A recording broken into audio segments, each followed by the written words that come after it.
Hello there, you're watching All 24 News World News Program. I'm your host Islam Said, and up next are tonight's top stories. Gaza under fire, new Zionist massacres in Khan Younis. The International Court of Justice reviews occupation's UNRWA blockade. Palestine says the occupying Israel turns aid into a war crime.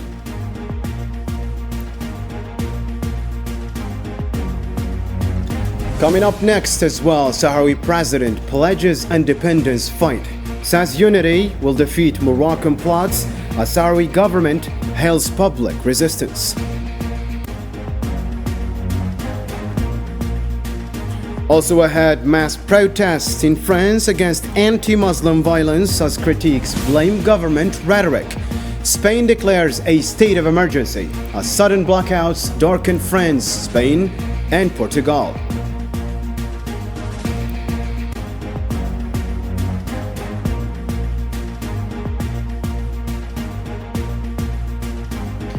And Moscow offers truce but demands recognition of annexed regions, while Kiev pushes for a month-long ceasefire.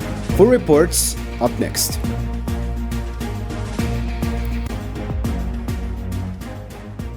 Welcome back to the program. We begin tonight with yet another devastating update from Gaza Strip. The Palestinian Health Ministry reports 71 people killed and 153 wounded in just 24 hours.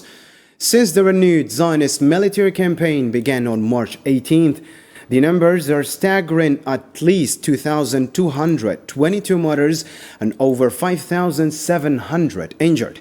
And the overall toll from the ongoing genocidal war now stands at 52,314 murders and more than 117,792 injured.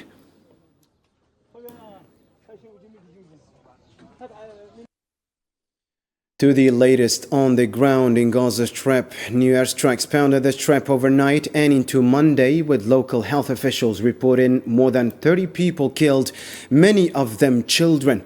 The attacks hit multiple areas of the besieged enclave as the humanitarian crisis deepens. The details with Salman Asib.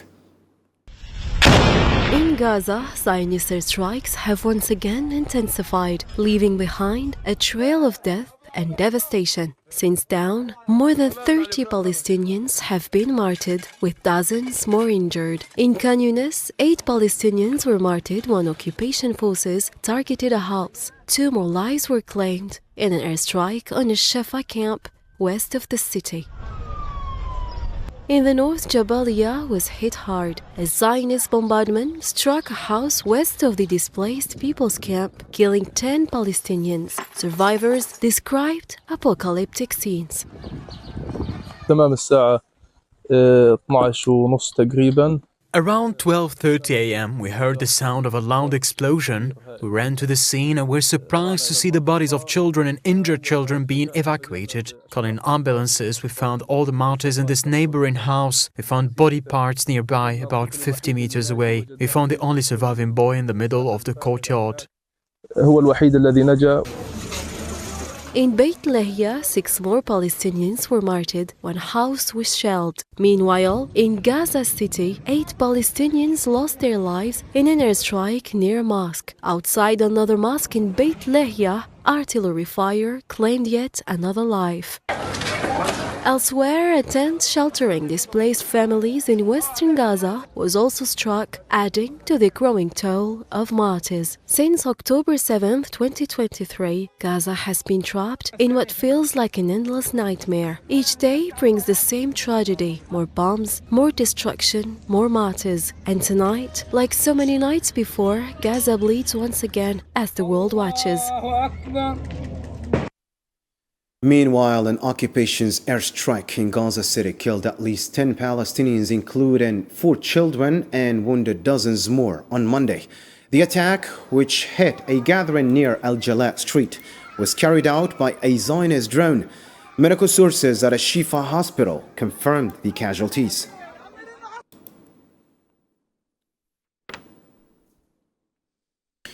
At the International Court of Justice, hearings began on Monday on occupying Israel's humanitarian obligations in the occupied Palestinian territories. UN representatives presented arguments before a 15-judge panel in The Hague. Over the next 5 days, 44 countries and 4 international organizations are expected to weigh in, marking a pivotal moment in this long-standing issue.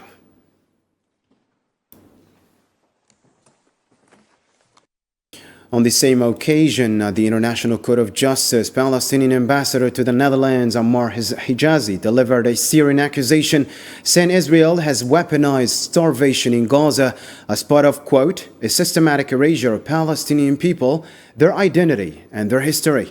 His testimony detailed war crimes, including blocking humanitarian aid and targeting cultural heritage sites. The claims come as the ICJ examines Gaza's deepening humanitarian crisis.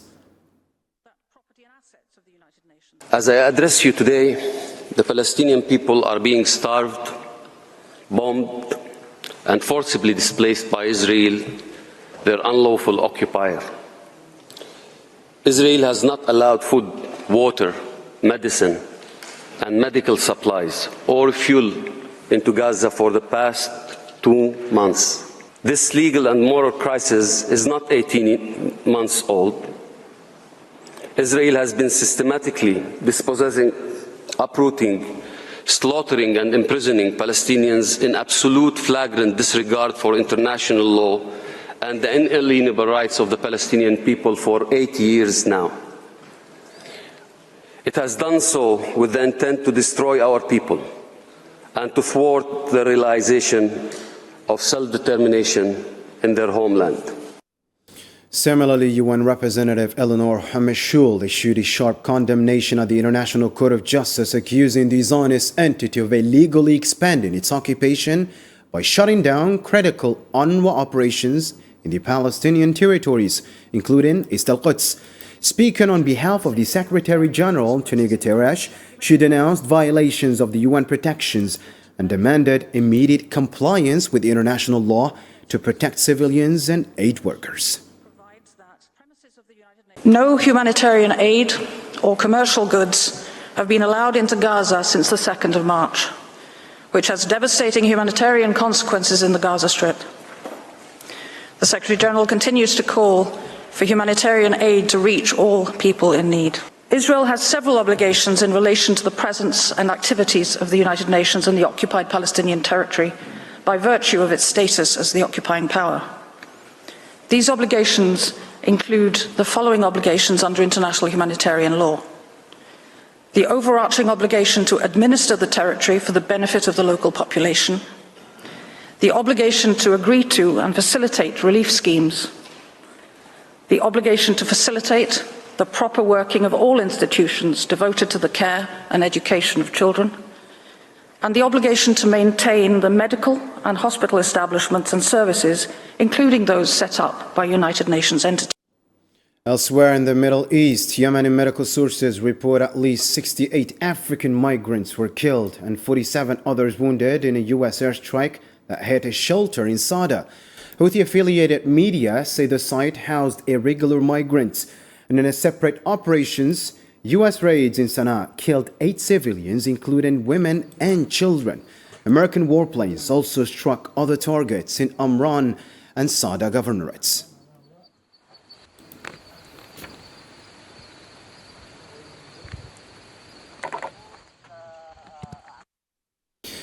Now to a different story. Sahrawi President Brahim Ghali is calling for a steadfast resistance against what he calls enemy conspiracies aimed at undermining the Sahrawi independence movement. During an emergency meeting with military and government leaders Sunday, Ghali urged full commitment to what he described as a decisive liberation struggle against Moroccan control.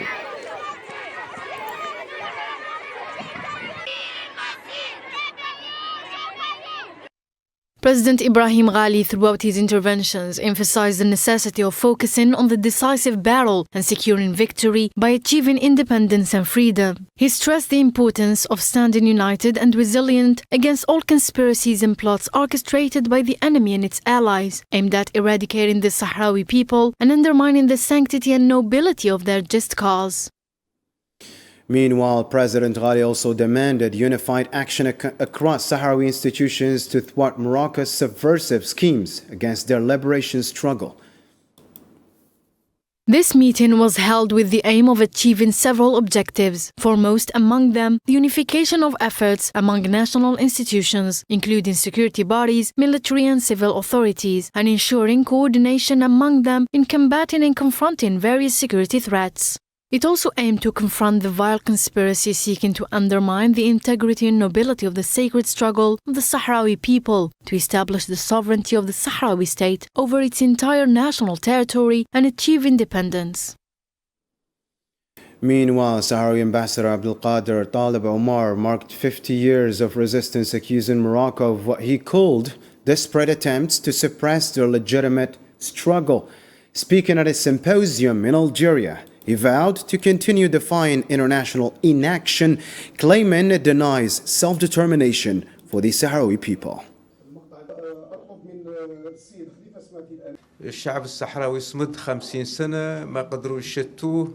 The Sahrawi people have resisted for 50 years. They have not been dispersed, nor has their legitimacy been undermined. This legitimacy has been reaffirmed by the world, by international decisions, and even by courts, which have reiterated this right that still remains unchanged. Unfortunately, despite the fact that Western powers, former colonial powers, control the mechanism of the United Nations and other organizations, they have obstructed the implementation of these resolutions and have provided protection to the Moroccan regime. The resistance of the Sahrawi has exposed the true nature of the Moroccan regime. Everyone speaks of how everything it has achieved has been through bribery, deception, and illegal methods.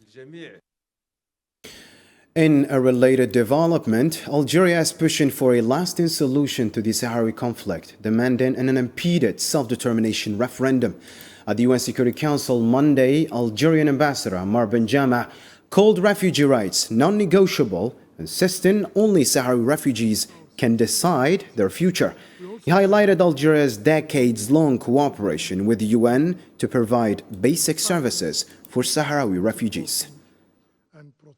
Protecting Algeria, my country, has hosted Sahrawi refugees in the Tindouf camps. These people were forcibly displaced due to the Moroccan occupation of their homeland. Throughout this period, 50 years, despite huge challenges, Algeria, in cooperation with UN agencies and humanitarian partners, has consistently ensured access to basic services for Sahrawi refugees. However, a durable solution is needed. This must include enabling Sahrawi refugees to exercise their inalienable right to self-determination through a free and fair referendum. In another story, Algeria has officially begun its 3-year term on the African Union's Peace and Security Council. Ambassador Khalid Mohammed called the election a testament to Africa's trust in Algeria's leadership in conflict resolution. He vowed to push for African-led solutions to the continent's crises during Algeria's tenure.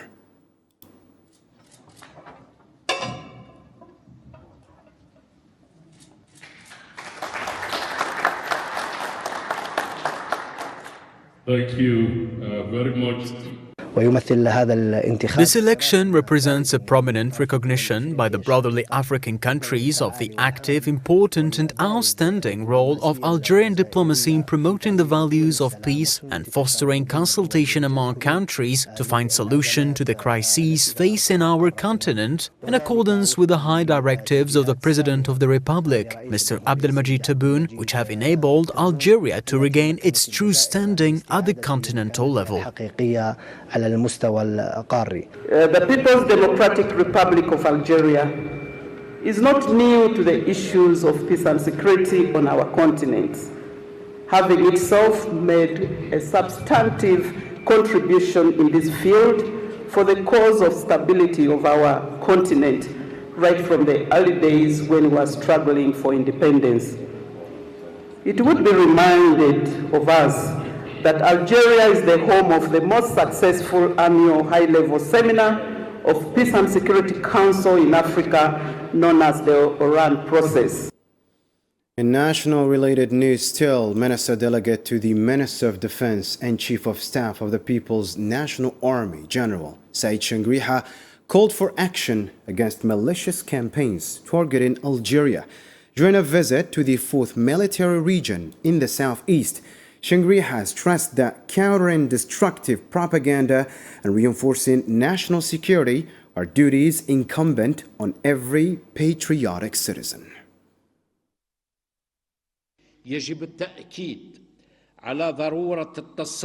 It is essential to emphasize the need to confront the dangerous use of destructive and misleading propaganda, especially in light of the tremendous advances in communication technologies, social networks, and digital platforms. Fake news and information manipulation have become lethal weapons used to pursue suspicious political agendas. Therefore, confronting malicious campaigns aimed at damaging Algeria's image is a duty of every patriot loyal to their country. This involves demonstrating a high level of awareness and vigilance, a patriotic commitment, and actively working to thwart the devious plans that threaten the security and stability of our country, as well as its territorial and national unity. Algerian Communications Minister Mohamed Mazian warned of dark newsrooms and foreign media targeting Algeria's stability, calling for a unified national media front to counter these threats. Speaking at Algiers' 4th Regional Media Conference on Monday, he urged sector-wide digital transformation to modernize Algerian journalism and bridge the digital divide. فأنتم تعلمون أن الجزائر مستهدفة. As you know, Algeria is being targeted by dark newsrooms, fabricating scenarios and schemes against us since the early 90s. And so, with each new phase, a fresh campaign emerges. Why? To disrupt the course of our history, to hinder the path of our development, to obstruct the progress of Algerian society. They create confusion with their own hands. The media, faced with such suspicion campaigns, must respond firmly with professionalism, responsibility, and in a civilized language. This is our response to the attempt to create what I have termed a unified and orchestrated media suspicion. Shifting focus to Europe now, thousands rallied at the Place de la République in Paris to denounce the rise of Islamophobia in France. Protesters accused French authorities of failing to curb hate speech against Muslims and of neglecting to protect worshippers and mosques following the killing of a worshipper in southern France. Demonstrators also charged that authorities are fueling hatred for political and electoral gains.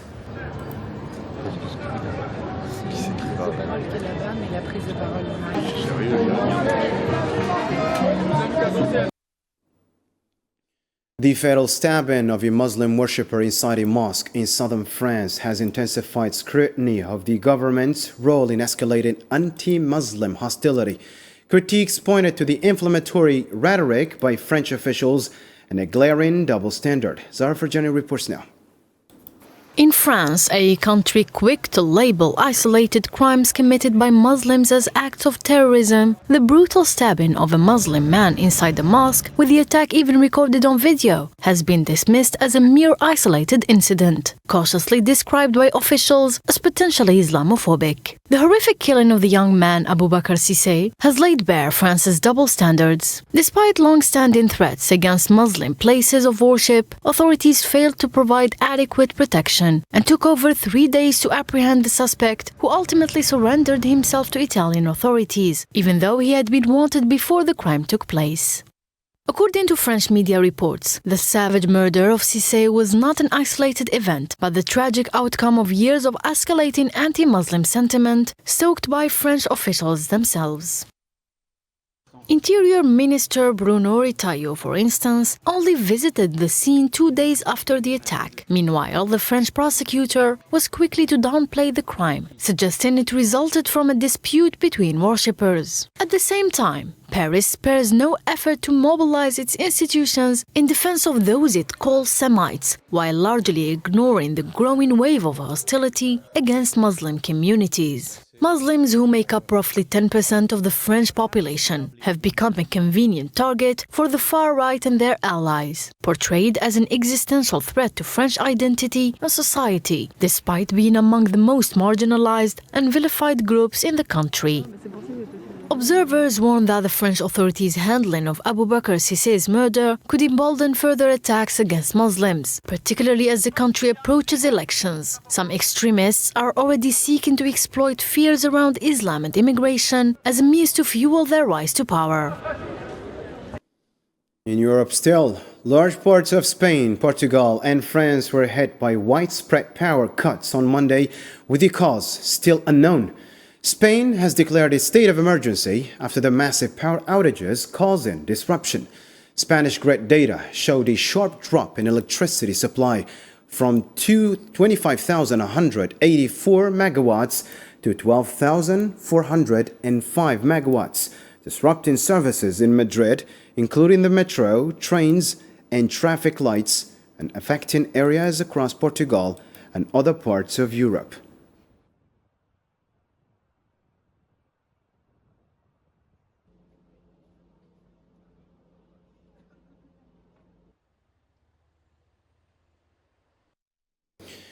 In other topical news, Russian President Vladimir Putin declared a 3-day ceasefire in Ukraine from May 8 to 10, coinciding with Russia's World War II Victory Day celebrations.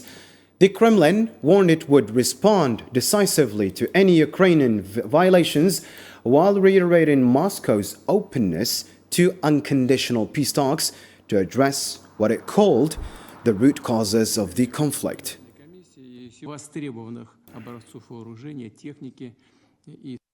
By decision of the Supreme Commander-in-Chief of the Armed Forces of the Russian Federation, President Vladimir Putin, and based on humanitarian considerations, the Russian side declares a ceasefire in honor of the 80th anniversary of Victory Day. The ceasefire will be in effect from midnight on May 7th to midnight on May 10th. During this period, all military operations will be suspended. Still with Russia-Ukraine fire-related news, Russian Foreign Minister saying Sergei Lavrov emphasized the international recognition of Crimea, Donetsk, Luhansk, Kherson and Zaporizhia are Russian territories, a prerequisite for resolving the war. In a Monday interview with a Brazilian TV, he insisted Moscow demands NATO security guarantees against hostile actions, while claiming Russia remains open to talks, unlike Ukraine, which he accused of refusing diplomacy.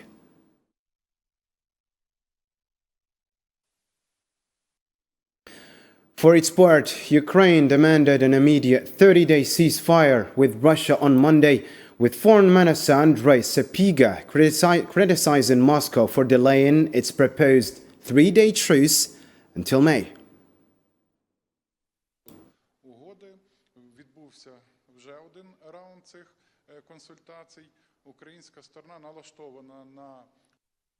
If Russia really wants peace, it must cease fire immediately. Why wait until 8th of May? We call for pressure on Russia to cease hostilities for at least 30 days.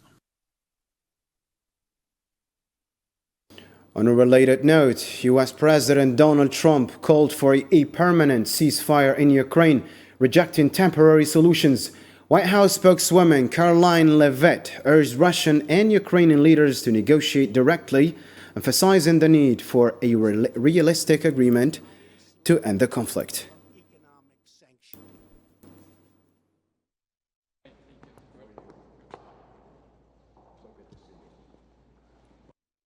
And finally, it's time to catch up on more international news, stories making waves in the News in Brief, compiled to us by Sofiane Kinturi and Yasin Erkti.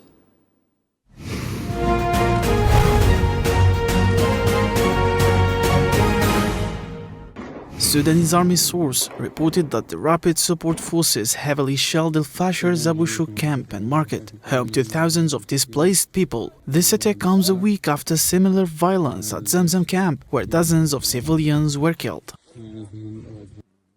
Tehran reaffirmed that uranium enrichment is a red line in its indirect talks with Washington, with Foreign Ministry spokesman Ismail Baghai Kani stating Monday that Iran remains firmly committed to enrichment and the genuine lifting of sanctions.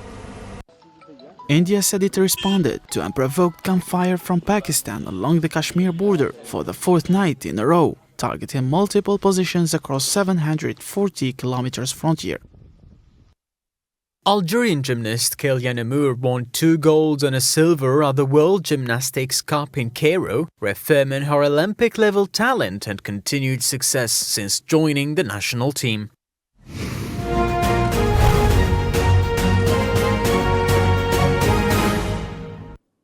And before we wrap up, the International Monetary Fund officially labeled Algeria as the third largest economy in Africa. The full report with Zahra Furjani again.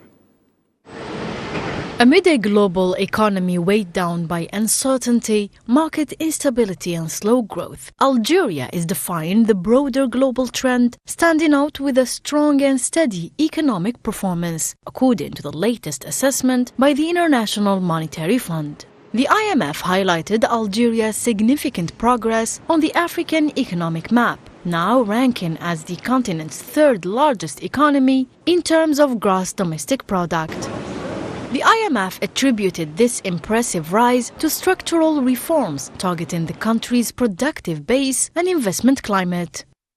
These reforms have enabled Algeria in a relatively short time to surpass Nigeria, securing a position among Africa's top 3 economies with a GDP exceeding $268 billion in the current year.